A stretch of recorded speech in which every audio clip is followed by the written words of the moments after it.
This is a Dragon Blazer production.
Hello, and welcome to episode number 2 of Unsolved Comedies, where we watch Unsolved Mysteries and try to delve a little bit deeper. I'm Kizea, and my co-host is... Steven. There he is. And we do have a cat listening in on this episode. She was not here last time, but I guess she wants to hear what's going on. I think she's more interested in that box. All right.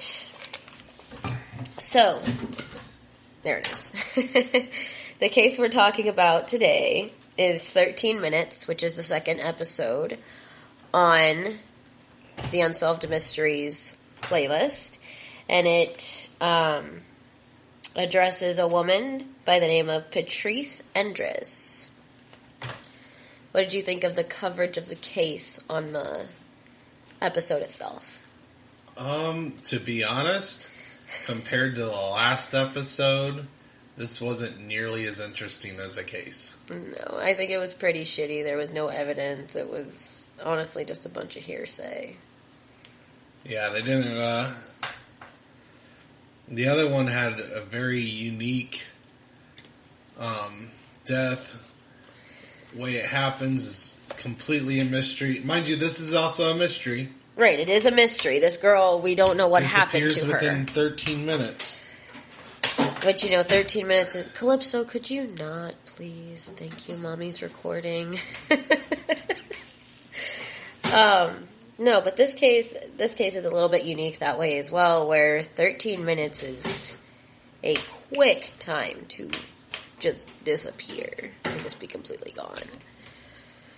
Yeah.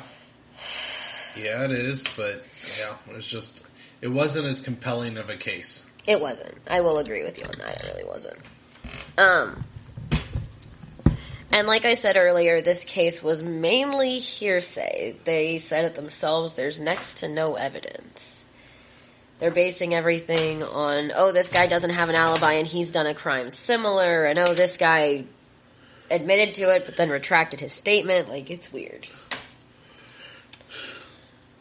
Or the simple, it was the husband.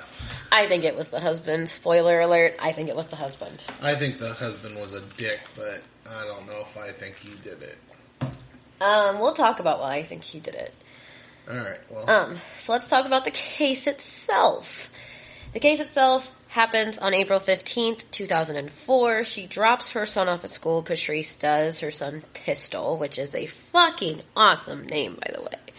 Who names their son Pistol? That's so fucking cool. Like, you have a son called Remington, but Pistol is just, like, punch you in the mouth. I just don't even,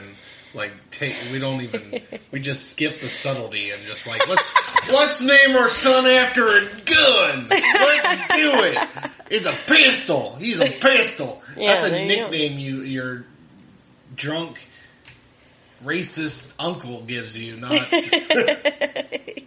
Specifically, your drunk racist uncle. Your drunk racist uncle. Hey, he's a pistol. He's a pistol.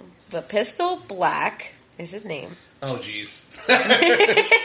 That is definitely a nickname that the racist drunk uncle gives. Hey, Pistol Black. Mr. Black over here. Yeah, the white uncle that is not happy about having a black nephew. Yeah, literally. So, this story starts on April 15th, 2004. She drops her son Pistol off at school. And he's in high school. He's a 10th grader, I think, at this time. So, obviously, we know what time. It was just about right before he turned 16. Yeah, so he was a 10th grader. He said that he was in biology, and he gets called down, or he doesn't get called down. The resource officer comes down and takes him back to his office and is like, "Yo, bro, you heard from your mom." And obviously, he says that his mom always answered his cell phone calls. And he called her that day, and she did not answer her cell phone, and he called her 3 times.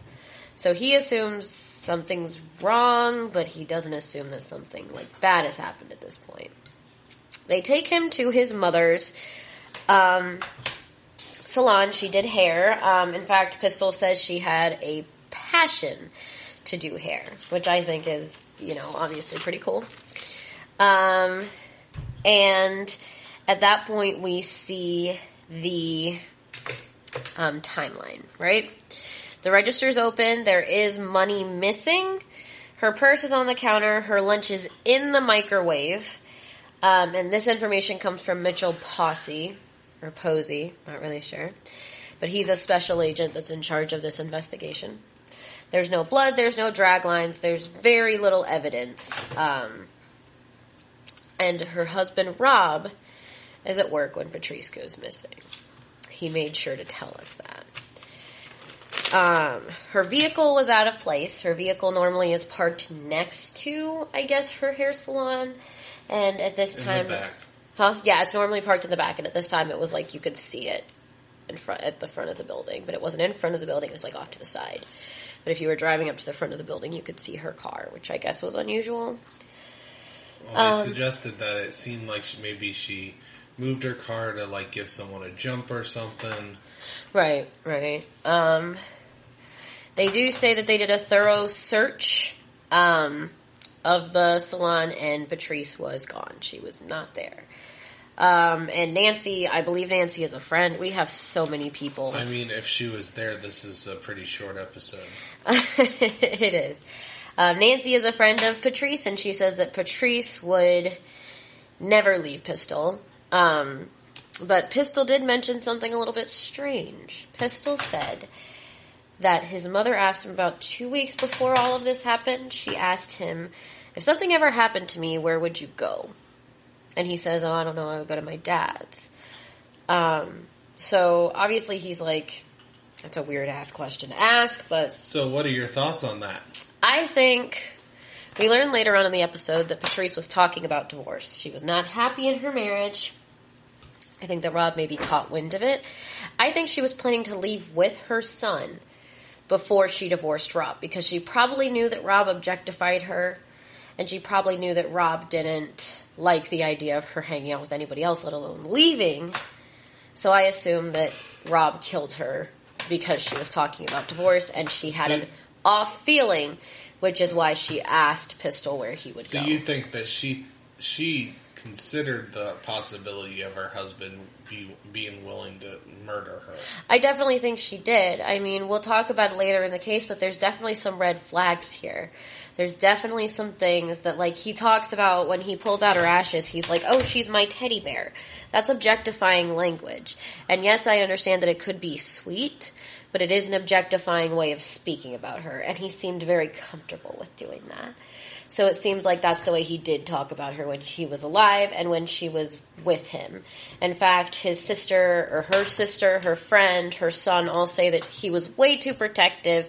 He was super jealous. He didn't like anybody else being around her. She couldn't even hang out with her girlfriends because he felt like that was attention that she should be giving to him, not hanging out with her friends. Now, see, I find it kind of odd he'd be willing to do this documentary if he was guilty.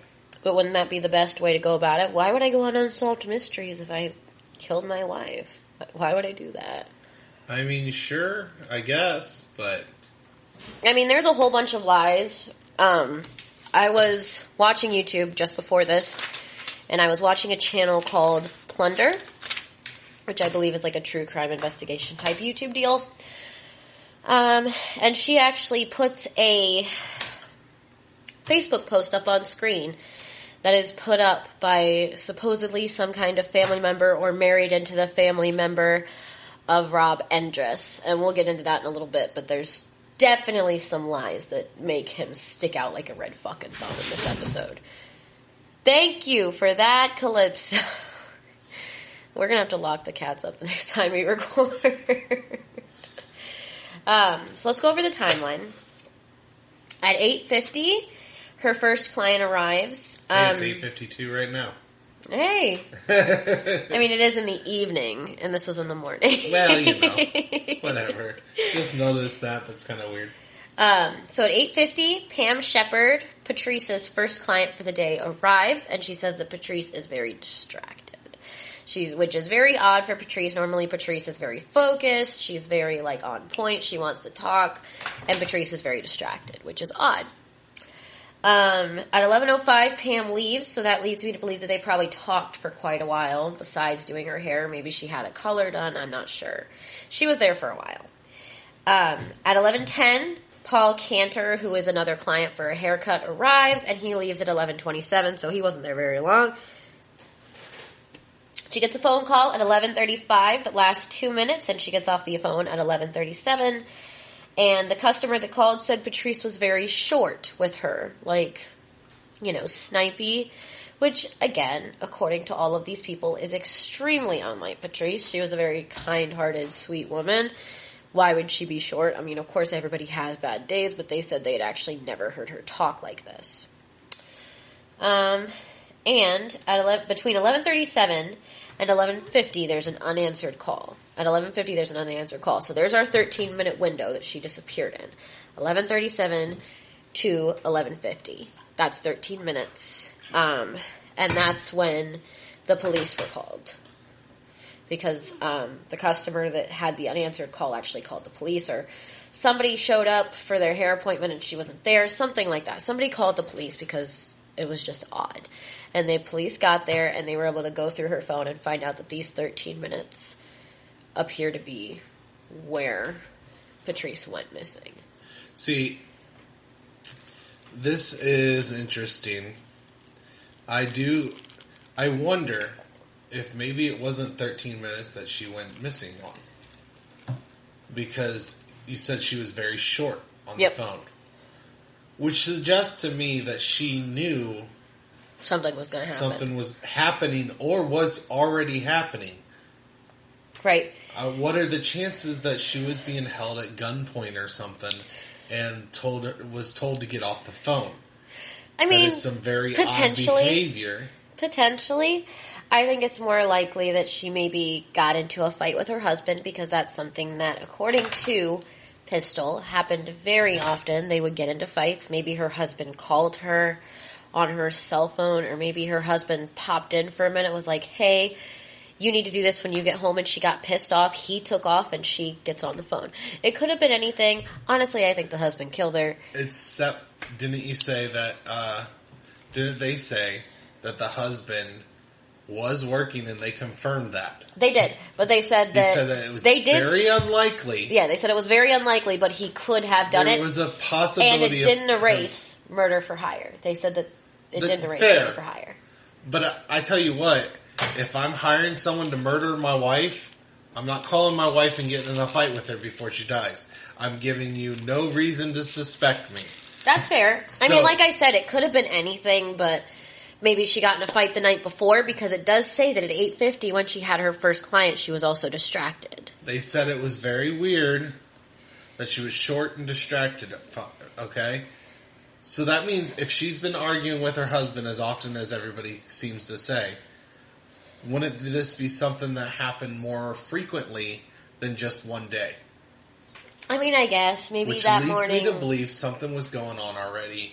Potentially. Something else. Like I said, maybe that's the morning that she mentioned to him that she might have wanted a divorce.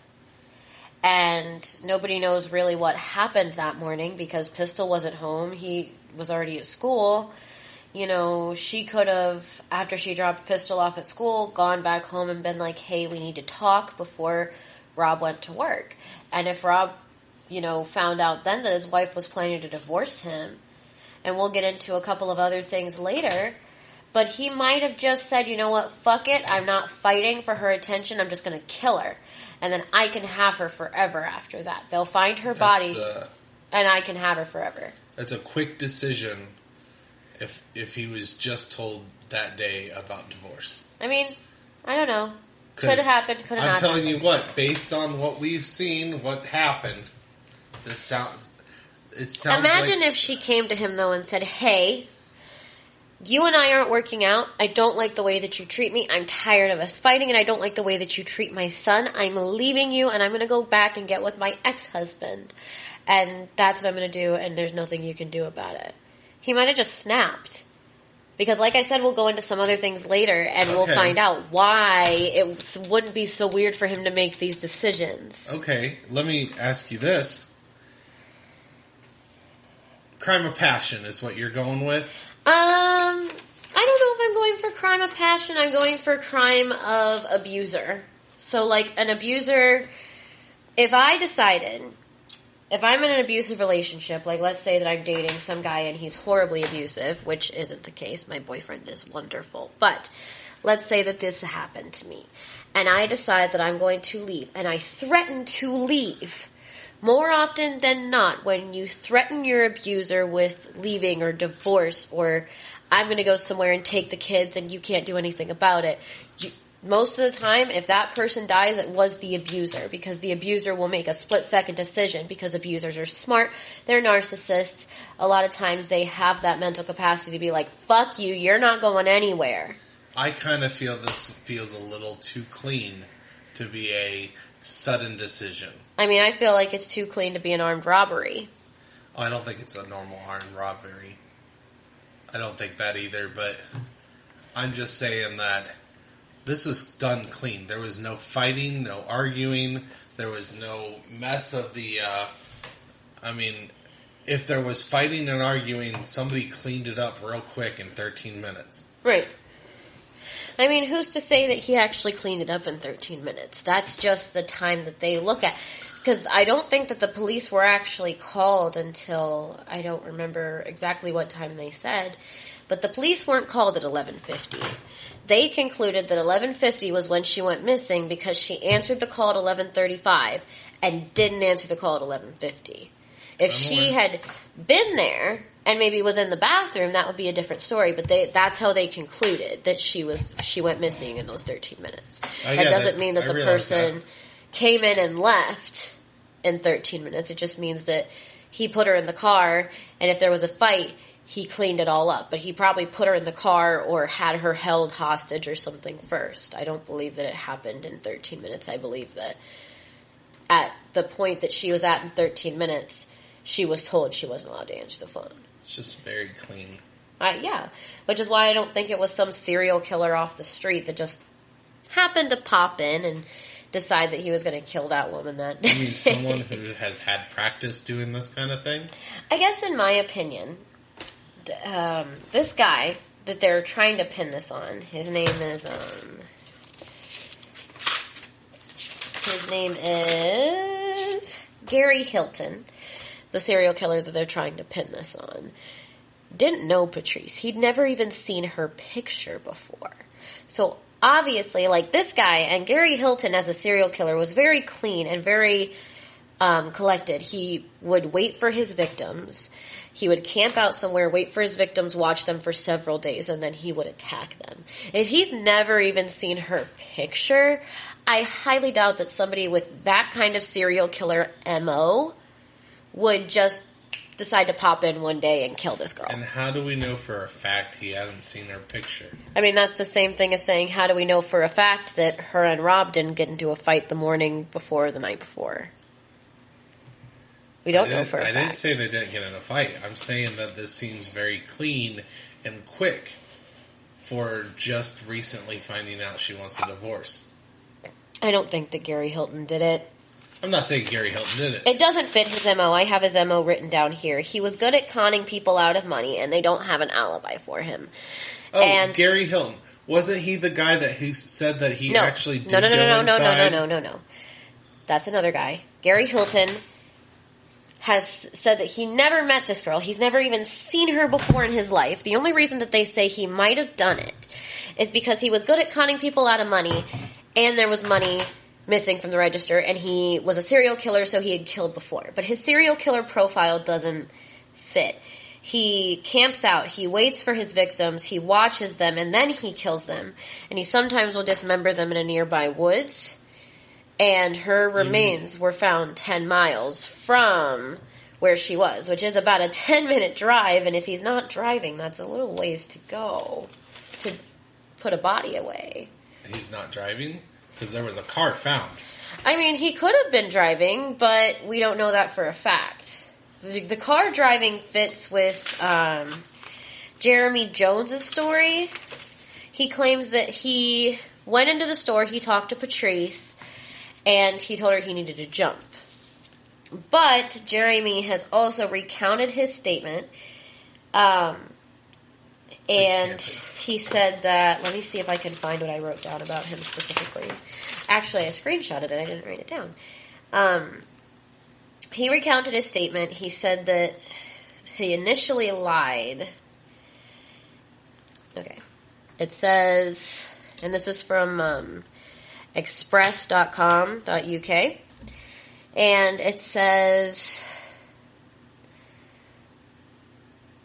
he lied about killing Endress to get better food, extra jail visitation, and more phone privileges. He said that it's worth nothing to have left Patrice's body 70 miles away from where it was found. So he said that he left her body. He said that he left her body at Sweetwater River, but they never found anything, and that's actually a good 65 to 75 miles away from her salon and from where her body was actually found. So he didn't do it. Like, yeah, he had some details, but who's to say that the cops didn't pressure him? Because there's no recordings of the interview. Except didn't the cops specifically say we try to avoid saying things that only the investigation knows? That is a load of bullshit, and if you know anything about the West Memphis 3 case, then you know why. Because if they feel like they have a suspect in custody, they will give the suspect, oh, well, did you maybe do this to her? Is that maybe what happened? Did you maybe do this to make this happen? Like, literally, those are things that happen. Like, I literally think that that's what happened with a woman who murdered her child. They were like, did you maybe... No, Chris Watts, that's what it happened with.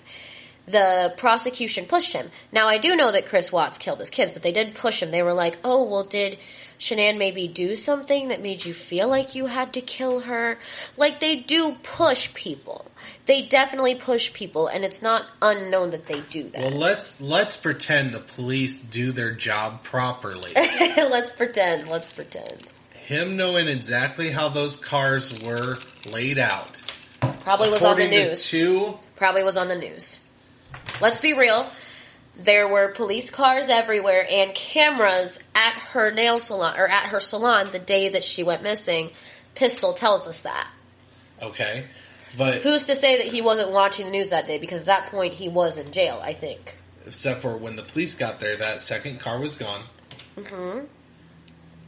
That's it. That's all I had. That second car was gone. That was based on the 2 eyewitnesses. Yes.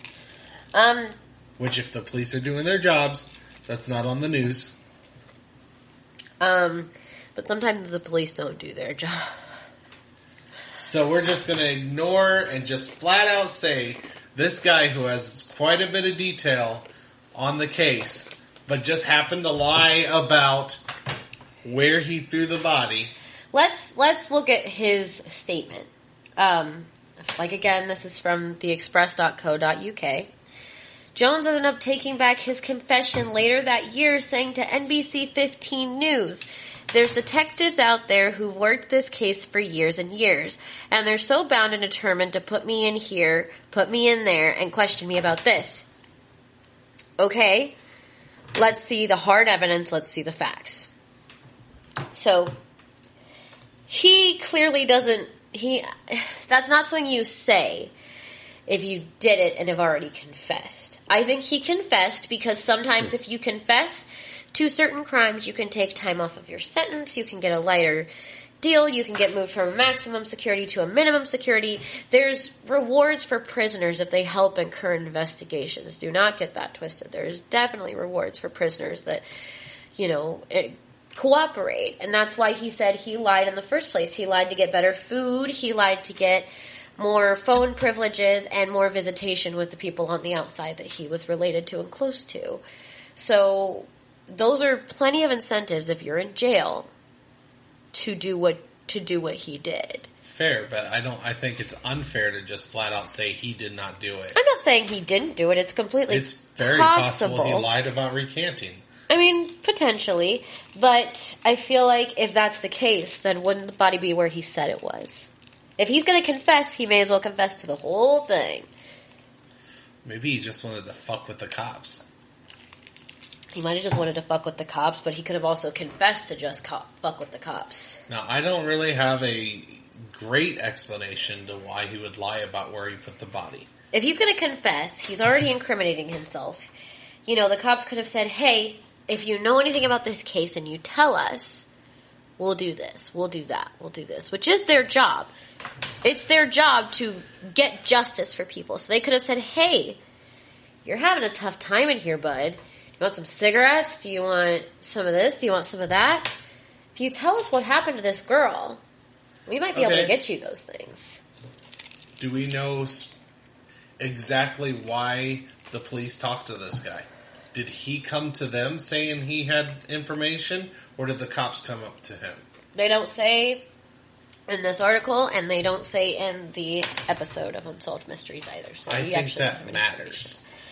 It probably does. Unfortunately, like I said, we don't have that information. I mean, if the cops came to him, then your argument about the cops pushing him to one way makes more sense. I believe they probably did come to him. I believe they probably did come to him. If he came to the cops, it makes no sense for the cops to try to push him.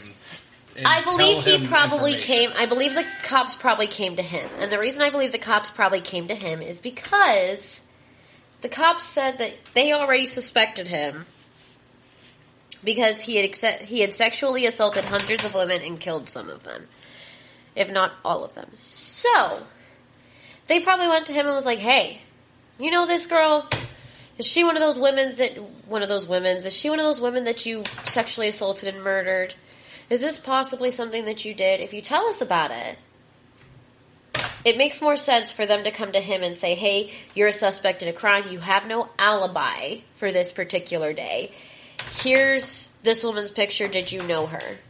Her name is XYZ. And he could have been like, yeah, I know her, blah, blah, blah, blah, to get whatever he thought he was going to get from it.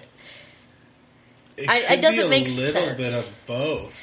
I mean, it might have been a little bit of both. I mean, maybe he knew he planned on recanting the statement, so he lied about where he threw the body. Actually, get those benefits, but also make sure that they can't stick this to him because they don't find the body where he says. I mean, maybe. I don't know. Like I said, I don't know.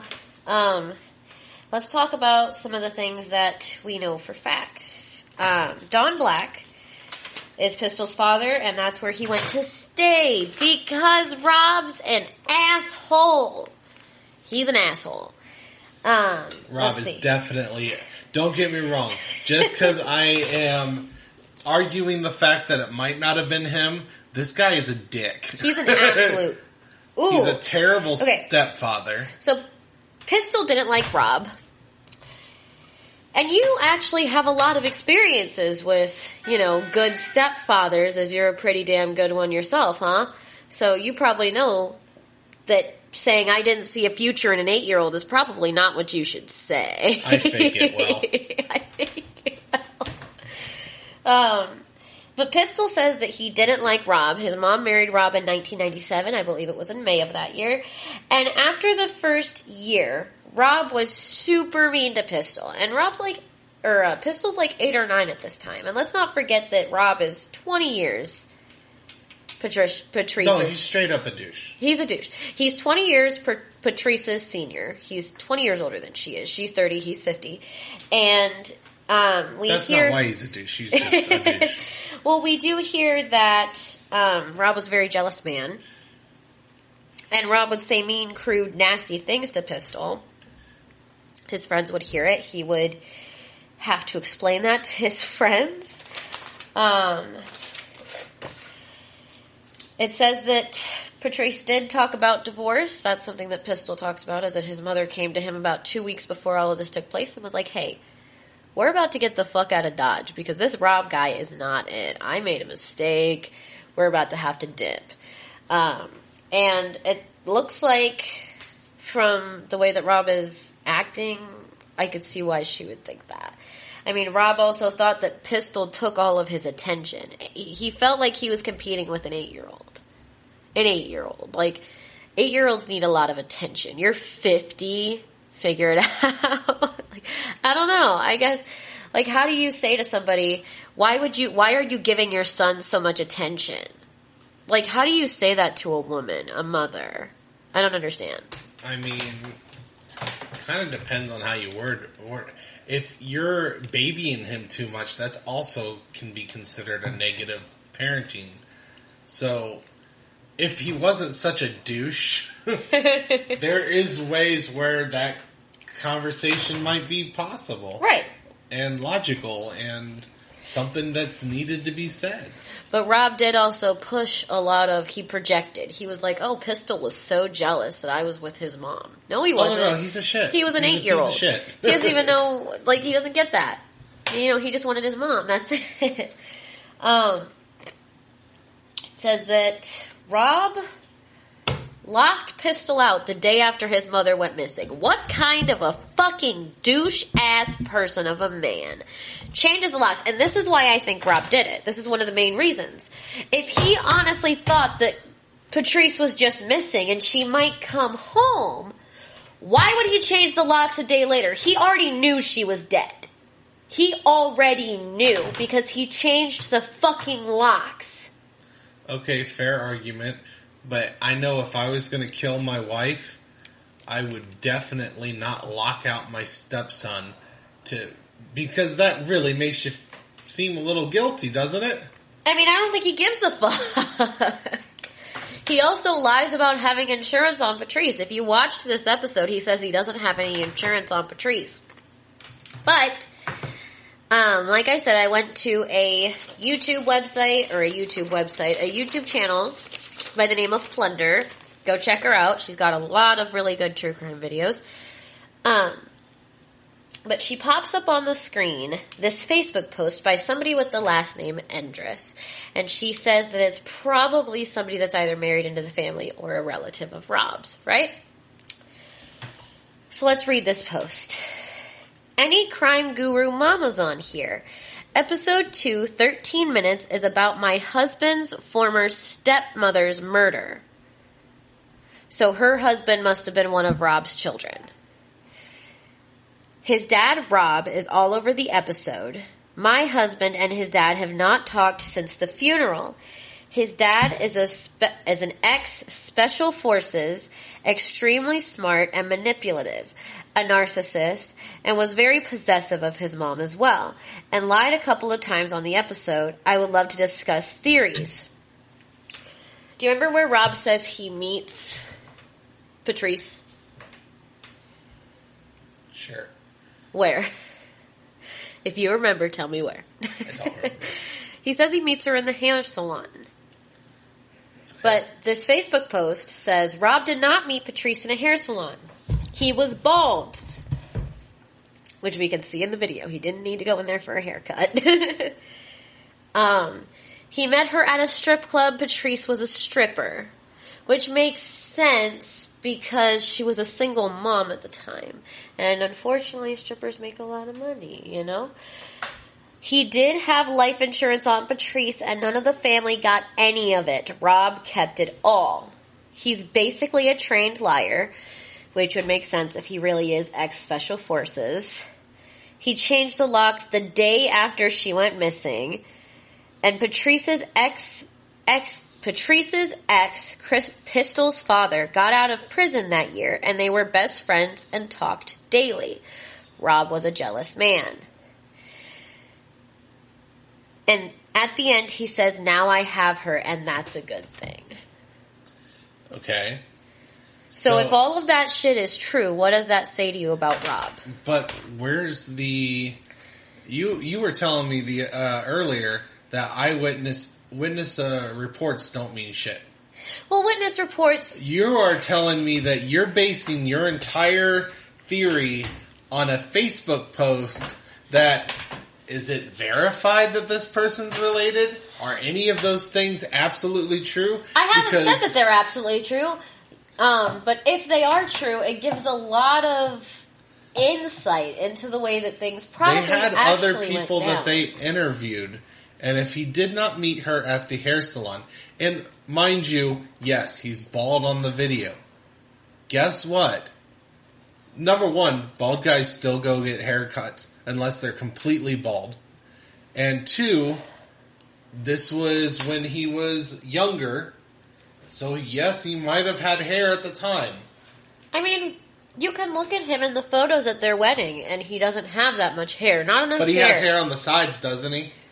I don't think that somebody... My dad has hair on the sides, My dad and my gets a dad's haircut bald. My dad never gets a haircut. Okay, my dad... He just said he was Special Forces or whatever. He was in the military. Ex-Special Forces, yes. My dad was in the Army. My dad is bald. But he still has hair on the sides, and he still gets his hair cut quite frequently. He does not let his side hair get far out. So telling me that he doesn't get a haircut, that's bullshit. I don't think he got a haircut. Because he had the mushroom, or he had the mushroom? He was balding in the wedding photos, but he had hair on the sides, if I'm not mistaken. Very little, but yes. Well, guess what? Guess how you have very little? You get a fucking haircut. Like I said, I don't know for sure that all of this is true. I don't necessarily believe that she was a stripper. Her friends... But it would make sense. Her friends didn't mention the stripper thing. Because it doesn't hold... All of those people want to say that he was the person that had something to do with her disappearance and her death. And actually, all of those people that are in the episode did as well. I know. And I'm saying those people... All they would have had if they knew that she was a stripper and that they met with stripping, they would call him out on that lie. They don't know that he lied. Do you think that they interview these people right together? I've heard so many people... I know my interviewer, okay, let me put it to you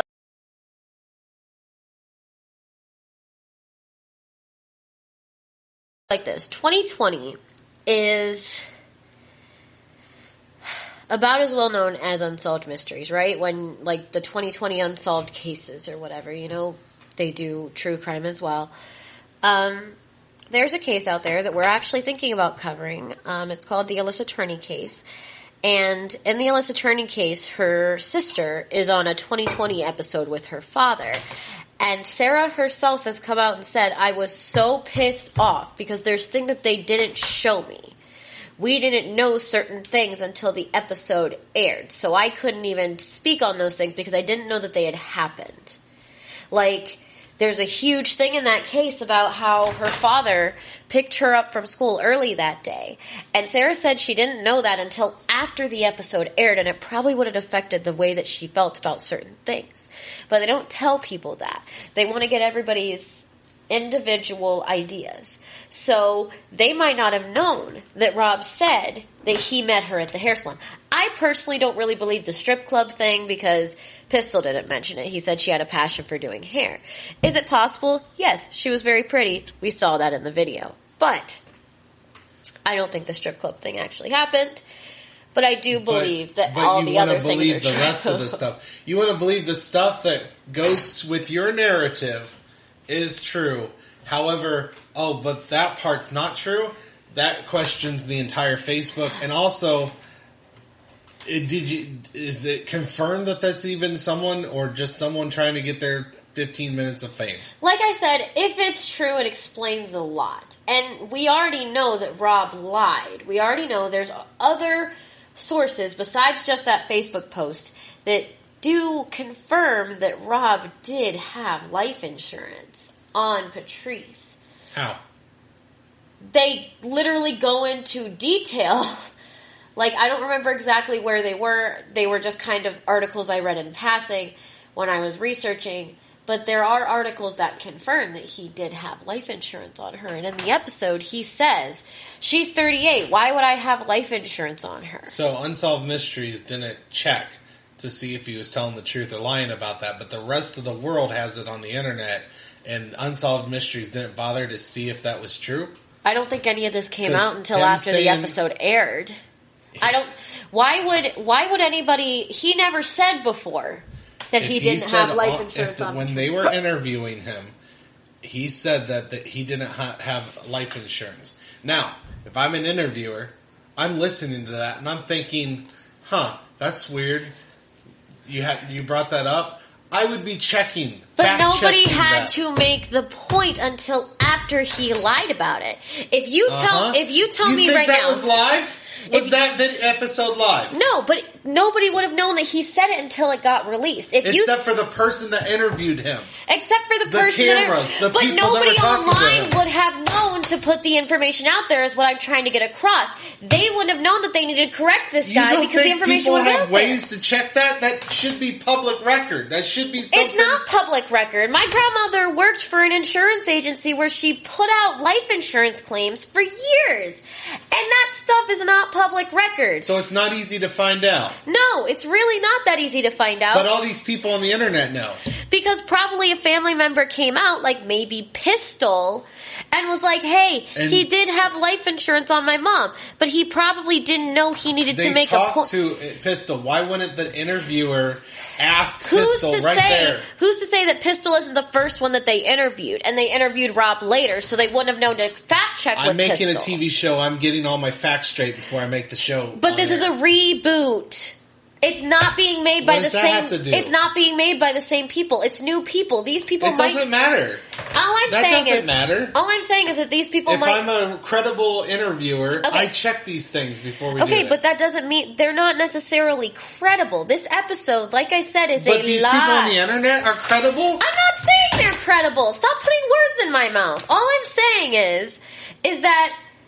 This episode didn't have a lot of evidence. It's all hearsay. So why shouldn't we involve the hearsay from the internet just like they're involving hearsay? Because everything that they put out there is hearsay. There was no evidence, nothing in that fucking hair salon for them to connect anybody to the crime. So everything that they're putting out there is hearsay. I think that it was irresponsible for them to put this case out there anyway because they had no evidence to give.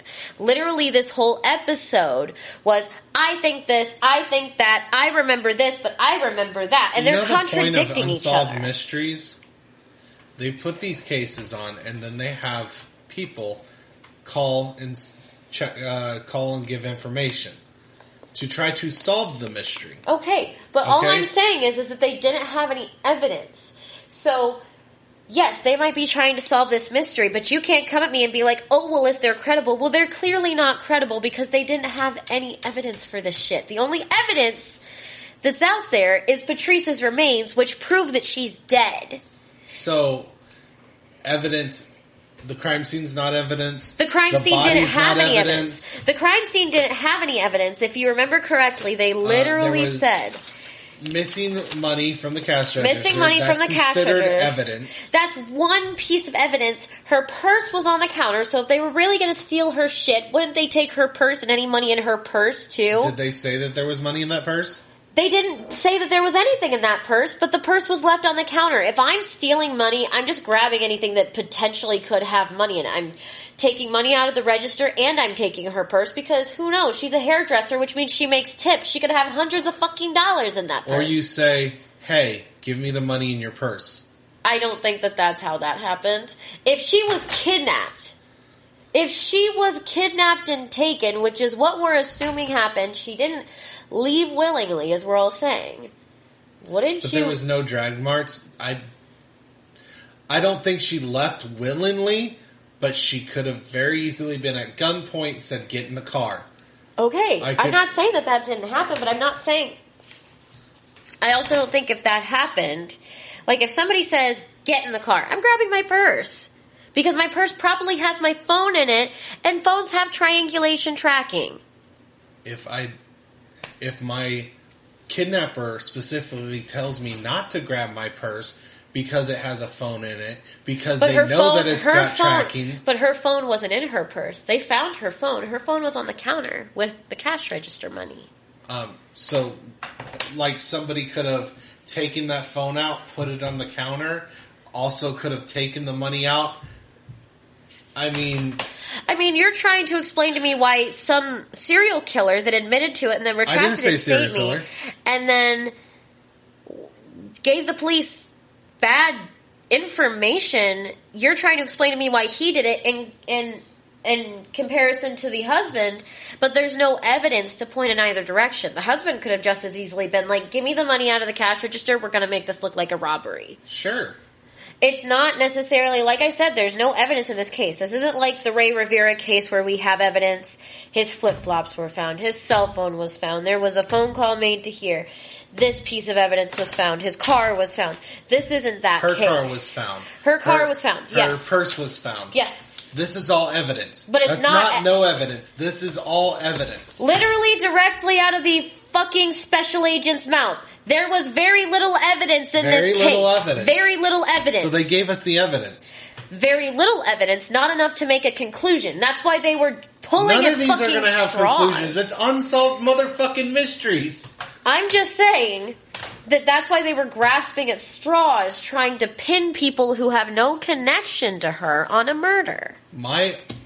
You bring up other things that you found. I get that. I'm just explaining why I don't know if that's true. I mean, here's the thing. Patrice's skull was found. Patrice's remains were found 20 months after her disappearance. 600 days exactly. 600 days exactly, yeah. Which is weird. Exactly. They were found at a church, a couple miles away from a church, and Pistol and Nancy, both of them, think that Rob did it. Rob lies about plenty of things. And, let's not only talk about the fact that Rob asked the funeral director to reassemble her.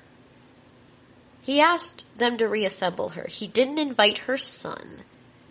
Well, he is a dick. Or any of her friends, or her father. Why wouldn't, if you're trying to make yourself look as innocent as possible, I don't think this guy thinks he's innocent. He has a degree in criminology.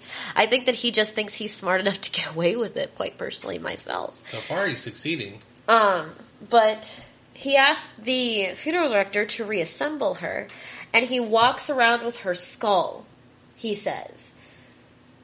Which is just weird to me. Very weird to me. I would never... If Davey died tomorrow and he decomposed and his skull was all that was left, I would never be able to hold his skull. I would never be able to do that. This may be a little different because it's not a spouse, but if my children die, I would probably hold their skulls as close to me as possible. But that's your child. That's your child. If this is a spouse. Someone... Here's the thing. I'm going to put it to you like this. A child comes from you, which is why I don't... Necessarily, it's still weird, but people hold dead babies all the time when they have stillborns. That's not weird to me. What's weird to me is that you can look at your ex-wife's bones laid out on a table. It's not his ex-wife. They never She's got dead divorced. Now, so I'm going to call her his ex. She was planning to, so I'm going to call her his ex-wife. This very well could be, if he's telling the truth, this could very well be someone who is deeply in love with someone who was an asshole. I guess that my thing is that he really does use a lot of objectifying language. He calls her his teddy bear. Davey doesn't call me his teddy bear. We don't need to talk about what you two call each other. I'm just saying, it's very objectifying language. People have nicknames all the time. It's objectifying language. How is teddy bear objectifying? My teddy bear. My teddy bear. It's my teddy bear. Which means I'm taking possession of it. I'm being possessive. I'm objectifying this person and saying that they now belong to me. They're my teddy bear. Uh-huh. That's objectifying language. My baby. You're killing me here. You're acting... Okay, you're all for women's rights, right? Yeah, that has so nothing if to do somebody with this. so if somebody walked up to a woman when you were standing outside and said, "You are mine. Nobody can ever take you from me." No. That is completely different tone. That is a completely different tone. It's not really, if you think about it. It's objectifying language, and it's possessive language, and we already know he was jealous and possessive. He was so jealous and possessive that her son getting attention was too much for him. That's a red flag to me. You should never feel like you're competing for somebody's child. You're a stepfather. Did you ever feel like you were competing for attention from your stepsons? No, because that's fucking ridiculous. They're this woman's children. I didn't say he wasn't a dick.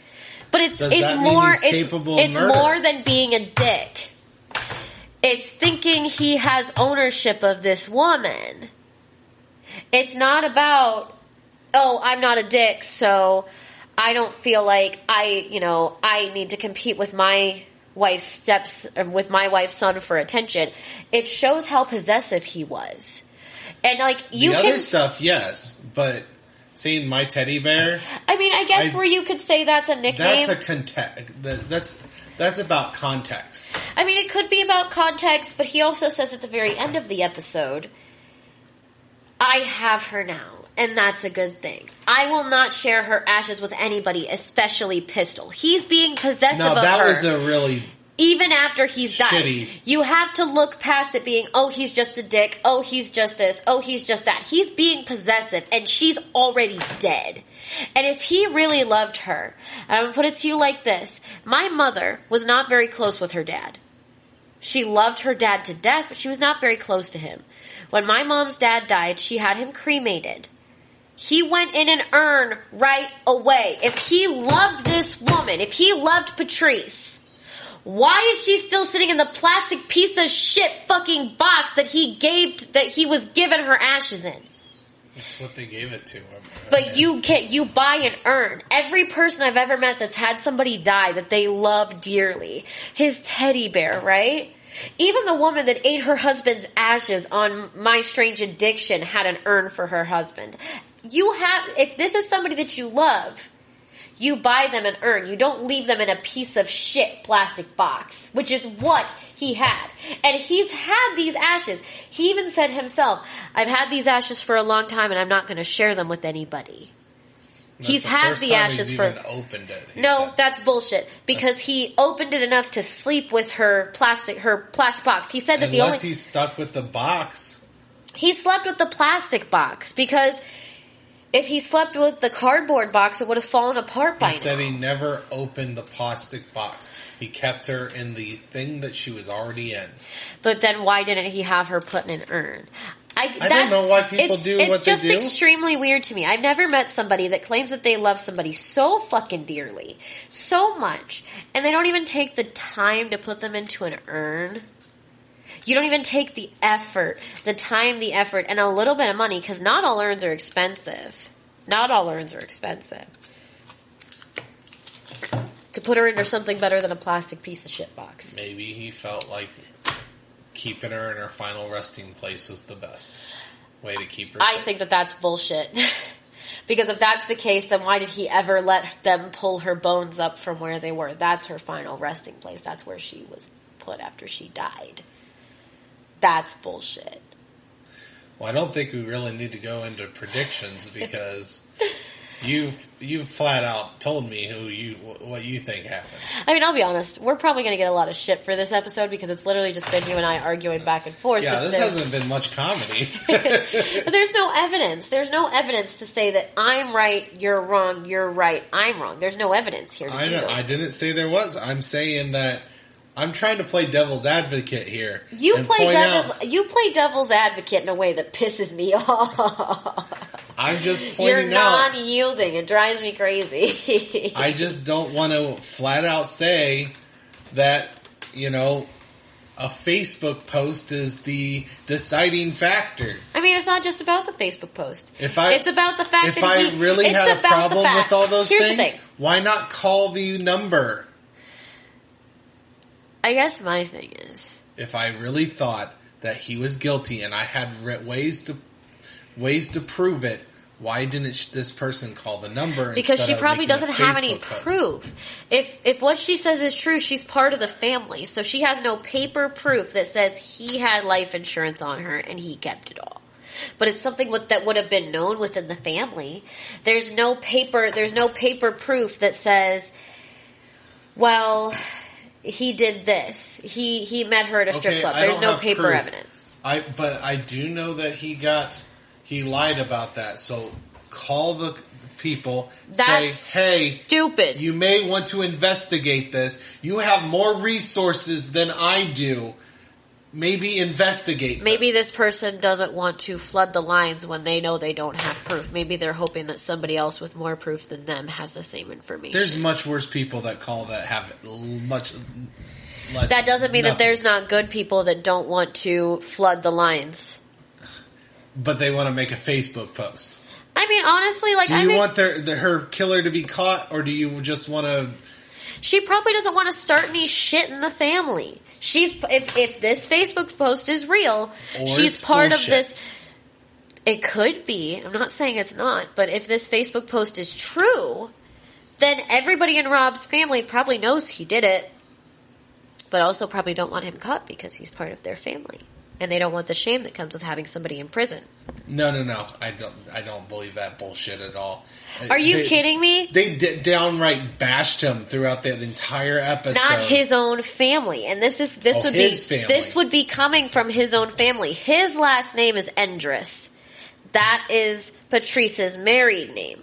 Her maiden name is, I think it's Kramer or Camper. Yeah, she said that her married name is Endress. And this person, one of his kids that never got mentioned on the episode, that she's related to one of his kids.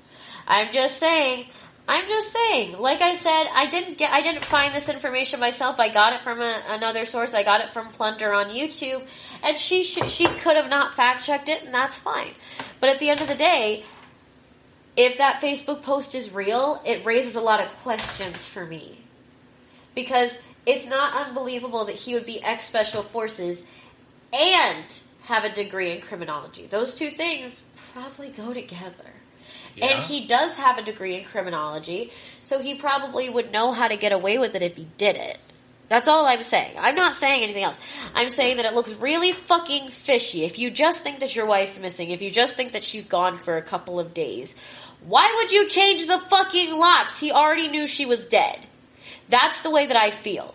If I decided that I was going to leave the house for like 3 days, tomorrow, and I just forgot to mention it to Davey, and I'm going to visit my family in Michigan because somebody's dying, and I come back and the locks are changed. Or, and I'm not saying this is the case, because yes, he is a douchebag, so you could be right. However, your wife goes missing, and if there's anything he's not saying, maybe he knows that he could be targeted next. I doubt it. Because if he really had concerns, her purse was found. And from what I understand, there wasn't anything missing from her purse. There could have been money missing because they can't prove that the money wasn't there. But I believe they said that her keys were in her purse. I don't believe they mentioned those keys at all. I believe they said that. I think that I heard them. I could be wrong, but I think I heard them say that her purse was intact, which would mean that everything that's in her purse is there. And if they had the keys to move her car to check it for evidence, which they would have done in a police investigation, then her keys were obviously there. So why did he need to change the locks? Nobody else has their keys. He knew she was dead. That's why he changed the locks. Because he knew that he couldn't let... See, you're projecting, though. I'm not projecting. You're saying that's why... You're saying you want to talk about... Okay, let me educate you on the definition of projecting. Projecting means that I did something, and I'm now projecting it onto you. I'm not projecting. Okay, maybe I'm using the wrong terminology, but you got on me about saying my teddy bear. That is objectifying language. That's what you just told me. Yes. But now you're saying... He changed the locks because he knew he was dead. You're flat out making a statement, that is it's just part of my theory. It's just part of my theory. And if you remember correctly, I made statements similar in our last video. You're just jumping on this because you think I'm wrong, which is fine. I don't know if I think you're wrong. I'm just saying All I'm saying is that if my significant other went missing and I just thought they were gone for a couple of days, I wouldn't change the locks. That's shady as shit to do. Unless you're afraid of something. But he's not afraid of something. How do you know that? Because if the police are right and Rob didn't do it and it was one of these two serial killers, it was an isolated incident. These serial killers have no reason to attack a man. Or it was someone completely different. I doubt that. Nobody would have had they can't find anybody with a motive besides Rob and these two serial killers to kill her. She didn't have enemies. She didn't have any kind of, information. This isn't like Ray. This isn't like Ray where Porter, he uncovered information about Porter. This isn't that case. This is a case about a woman who just disappeared, and there's no motive behind it. And there's no evidence to suggest that it didn't happen from someone else. I mean, there's no evidence to suggest it, but I guess my thing is... The evidence I'm talking about is he changed the lock. I'm saying that you're saying that it's absolutely because he knew that she was dead. I'm saying there's another possibility because the fact that we this other person would have had to know where she lived, taken her keys, which they didn't do, and break into the house. Because changing the locks isn't going to do shit. If this person really wants into the house, they're going to get into the house. The fact that we have is that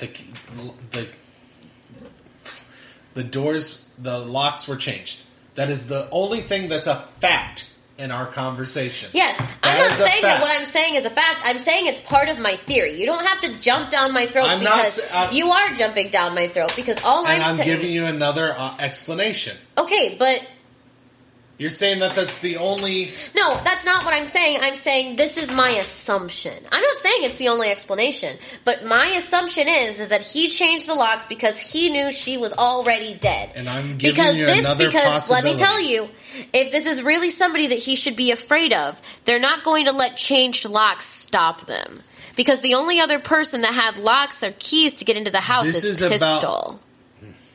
This is about the fear of the man, not about the possibilities that the person who is... So he locks her son out. He changes the locks the day after she goes missing. He won't share her ashes. He's possessive over her dead body. Okay. And I'm just supposed to believe that he was just so terrified as this big burly guy who said that he's not scared of anything. He didn't even say he was scared. He said he did it as a precaution, which makes no fucking sense because her keys were there. Her keys were there. That's the only reason you would need to take the precaution is if something happened and her purse was gone and they couldn't find her keys. That's the reason to take a precaution. You don't remember if the keys were there or not. I don't recall them saying they found the keys. They said her purse was intact. They didn't mention money. Like I said, if they had the information, if they had the keys to move the car, they obviously had her keys. And unless her car is still sitting in that parking lot. Did they say that, the police don't have ways to move a car that isn't with keys? All I'm saying is I'm gonna Google it. I'm gonna Google it and see if her keys were found. Okay, just to be clear, we had to take a little pause there because I needed to find some information, but from the grunge.com, it's not the grunge, it's grunge.com, the purse was discovered and nothing was missing. Not even the cash she had been carrying. So her keys were there. Nothing was missing. They literally say nothing appeared to be missing, not even the cash. So they didn't take the cash, they didn't take the keys. That right there eliminates the possibility that he would have to do this for precaution because they didn't have the keys. Unless you didn't know that. It's not like the cops literally... Okay, Ender's car keys were left behind, and yet it seemed that the car had been moved from its regular parking spot. So they would have told him, hey, we have your wife's purse, we have this money, we have her car keys. Those are things that the cops tell you. They say, hey, we're going to take this into evidence. You're not going to get this back right away. Okay, so he's a dick. He's a dick, but he changed the locks. Like, that to me, like, I'm going to tell you the truth. If you died and you were living with your ex-wife and she changed the locks the day after, even though your keys were where you had left them, that's going to tell me that she killed you. Because clearly she already knows that you're dead, so you don't need to have the keys to get in anymore. But why change the locks anyways? Because I just think it was a way for him to have control over the situation. And if he really is a narcissist, which I think he is, because if you listen to that man fucking speak... But if he's really a narcissist, he likes having control over the situation. I think he honestly knew that she was dead. If it were me, I wouldn't have changed the locks at the possibility that my wife could come back. That my wife maybe just went somewhere for the day and didn't tell anybody, just like family emergency, and a family member came to pick her up. Because that shit happens. Like, literally, my grandma has left my car somewhere before but taken me because it was a family emergency. So there's nothing to say that somebody didn't come pick her up and take her on a family emergency and she's just not answering her cell phone and she just ran out of there without grabbing her purse because it's a serious emergency. Somebody could be dying. But instead of looking at it logically, this guy's like, I'm going to change the locks even though her keys are right here. Just, it doesn't sit well with me. That to me means he did it. And I'm not saying there's no other possibility, but to me that's just what that means. Well, I'm just pointing out different things. And that's fair. You have the right to do so. Just making a point. It very well could have been him. I'm just trying to look at other options. The only reason I don't think that it's other options is because 9 times out of 10, people are killed by people that they know. And the people that the police are trying to pin this on did not know her. They had no reason to target her. Except for one of them literally admitted to meeting her and going to the salon. When he says that we met... No, they didn't meet her and go to the salon. He says that he met her... He met her and went to a salon. No, he met her at the salon. Uh-huh. He hadn't met her previously. This is all if we believe the same guy that gave the police the wrong location for the body, which I think is bullshit, personally. But, like I said, it depends on the person. Like... I don't know. I'm looking at it. I'm looking at all the evidence, quote-unquote evidence that we have. And I'm just like, this doesn't sit right with me. This isn't a crime that just happened because somebody happened to walk into the salon. That doesn't make any sense. If that's the case, why didn't this happen a year ago when she There's first opened evil the in salon? this world in many different forms. You can't just say that there's absolutely no way that someone who just came into the salon didn't take her. I mean, the 2 people they talked to, maybe it wasn't them, but there's a lot of people in this world that just kidnap, rape, murder, just for the fun of it. Just for funsies. Just for fun.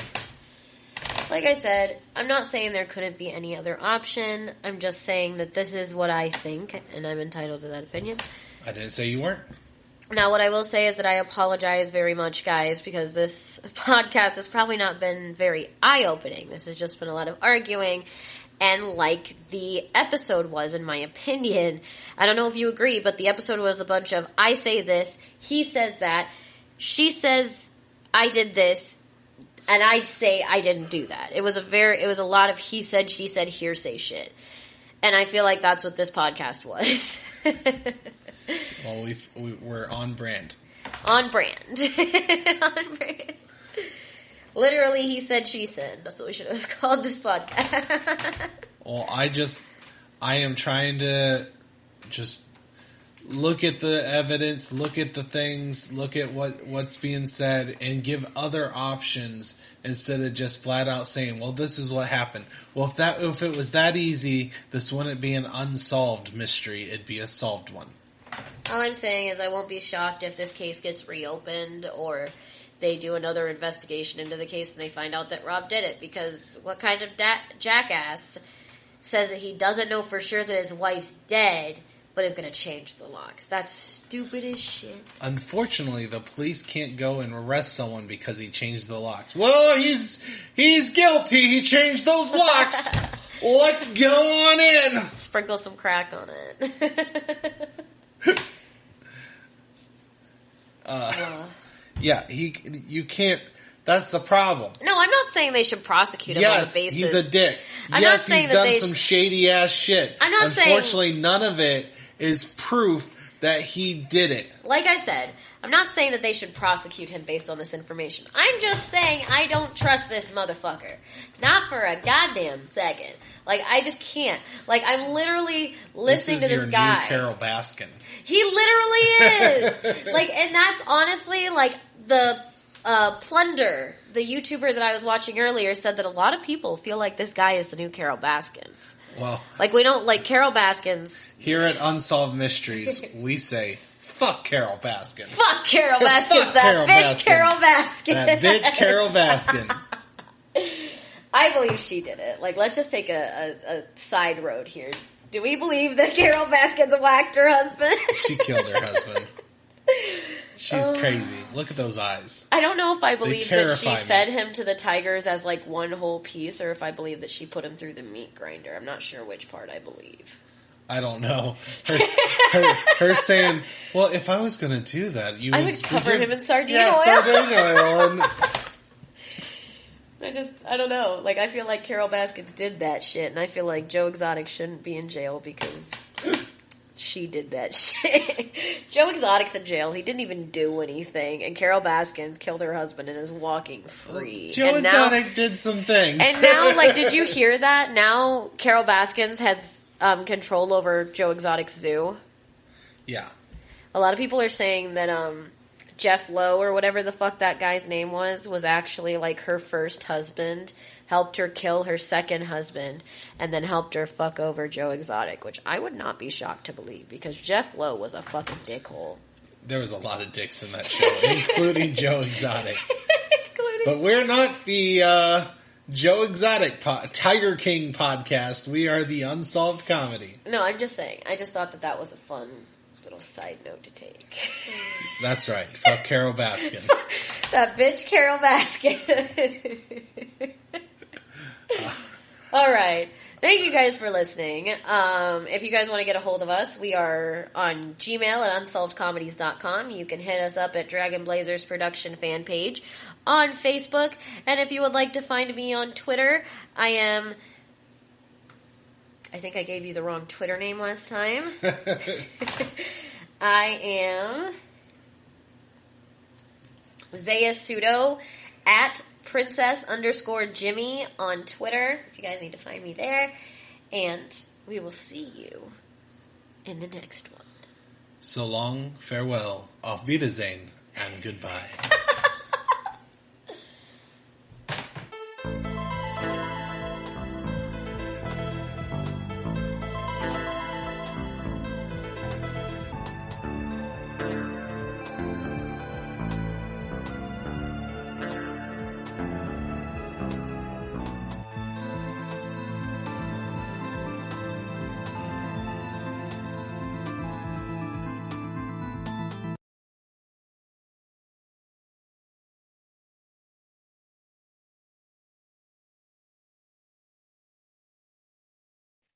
Hey everyone, I'm Steven from many different podcasts like Drunk Like Me, Pro Wrestling Apologist, The Rage and Blaze Show, and of course, That Got Dark. So, please like and subscribe